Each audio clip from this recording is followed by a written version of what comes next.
Ari. Yeah, I was wrong about Holocaust and Fever Pitch. Completely wrong. Even a broken clock is wrong most of the day. It turns out Generation Next 50 was the first appearance of Fever Pitch.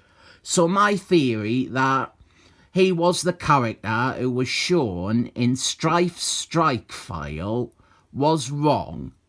This is the second part of the War of the Muties story, which celebrated both Generation Next and Excellent Man reaching 50 issues. This is Excellent Man 50, starring Fenix. And this is a book I always struggle to think of anything to talk about. So I decided to hold some stuff back from part 1, so I would definitely have enough to talk about here. And I am really glad that I did, because this would have been impossible to review otherwise. Let's talk about the cover. This and part 1, they gone together, so let's have a look at that. First, you are going to have trouble putting them together because of the cover being cut short to make way for the fold-out adverts. Your choice is to have it with a gap, which doesn't look that bad, but you have got a gap in the image. Or you can be really careful and line it up on top of the tiny bit of comic. It is very difficult to get it done just right. And when you do, you'll realise the window colours didn't match up between the two. Overall, the image is okay. It's not bad, but this is a case where this is quite odd for combined covers. This feels like two single covers that just happen to interlocked like this. Together, they do not make a better image. Here come my two criticisms. You can probably guess one of them. First, we have this empty space hour here. It doesn't stand out too much on the issue by itself, but when you combine them, it really does. Although I will give them props for remembering to include Terra on the cover. And then the more substantial criticism is that I think the layout is wrong. It's a really odd layout to have them both on the right hand side, looking off in the same direction. It's not the worst ever combined cover though. Good art by Ken Dodd. And I like how the Excellent Man cover is almost subtle in its incorporation of members of Generation Next. There has been worse combining covers than this, but there has also been better ones. These videos would be so much easier to do if I did cuts and edits in all of them. So that is the cover and the corrections done. So let's do this story, which will not take long because there's now here. This is the sort of comic I hate reviewing because it is just the components of a story or a plot, and there's no embellishment on those core foundations. Fenix, he has shown up to confront Emma Frosties. He thinks that Emma Frosties is in cahoots with Darksmurf because of a bad retcon. This issue, like most of this series, is unfortunately written by Brett Kavanagh, one of the worst writers in comics history. If you can think of a truly bad 90s story, his name is probably on it somewhere. Excellent Man his comic, however, it was always so directionless and passionless. It is the least upsetting of Brett Kavanagh's works. We open with a classic misunderstanding fight between Nate Fenix and Emma Frosties. And let me lay out the problem with this comic. Here is how a review or a recap would go. We start off with a fight between Nate Fenix and Emma Frosties. Then they go and save the Generation Next children from Darksmurf. And that is it. That is all that can be said about this issue. You might think that I am being super disingenuous, or that, alternatively, you could say the same about any other comic, really. Like, you can quickly, succinctly do a recap of other issues the exact same way that I just did for this. Like, you could say that part 1 of this story, the Generation Next issue, you could just say all that happens in that is the kids, they get beaten up by bad guys and captured. But there was some really nice accents to that basic plot. Like, we had some romance stuff between a bunch of characters, Decibel and Osh, and then Cinch and Mur. We had some actually eventful, fun fights with the bad guys. We had those bits with Foreskin that I actually really liked. We had that stuff with Decibel and Fever Pitch. The comparison between the two. That was intriguing. And on that front, there is a much more embarrassing version of that in this issue. And that is actually like one of the 2 or 3 things I can quickly point to as happening in this issue because so little else happens. Comparatively to those fights in part 1, this fight, it is between 2 characters that I like. I like Nate Fenix. I bloody love Emma Frosties. And this is just one of them using their power, and then the other responding by using their power. There's no character in this. There's no real connection here. I like both these characters, but I am not invested in this fight.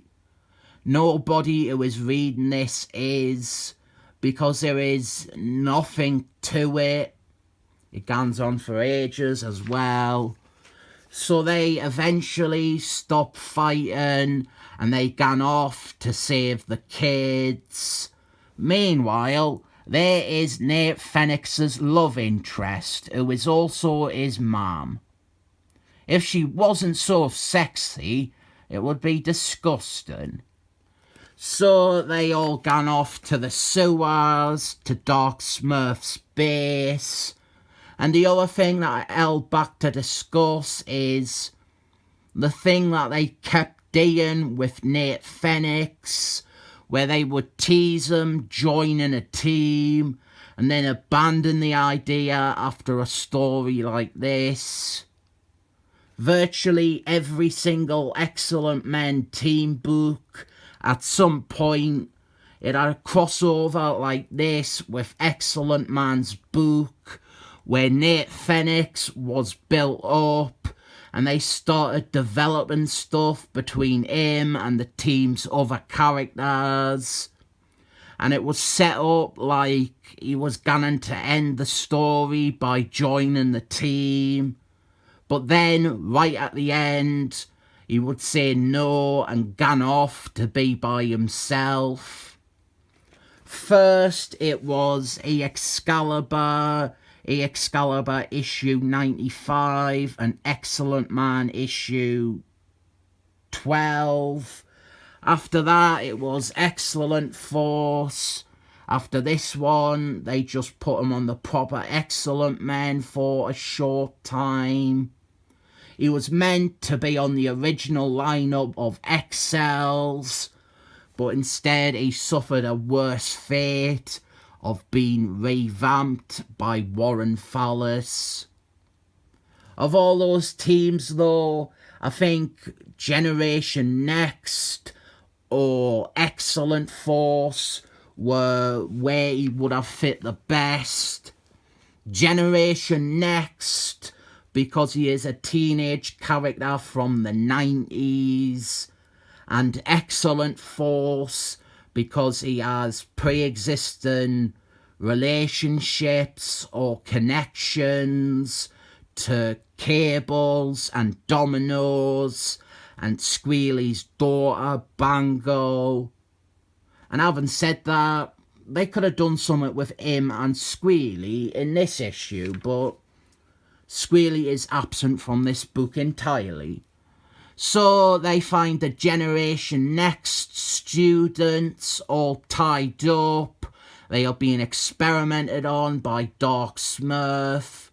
And then we get to the most humiliating part of this issue. Brett Kavanagh, he introduces a whole bunch of new muty bad guys. And they are fucking shit. They are so shit, they never appear again. Ever. And the rest of the issue is fighting them, but it's just the same as the first scene. There's no reason to care. There's no stakes. There's no drama. It is both heartless and artless. Or artless and artless, as I would say, because of the letter H and that.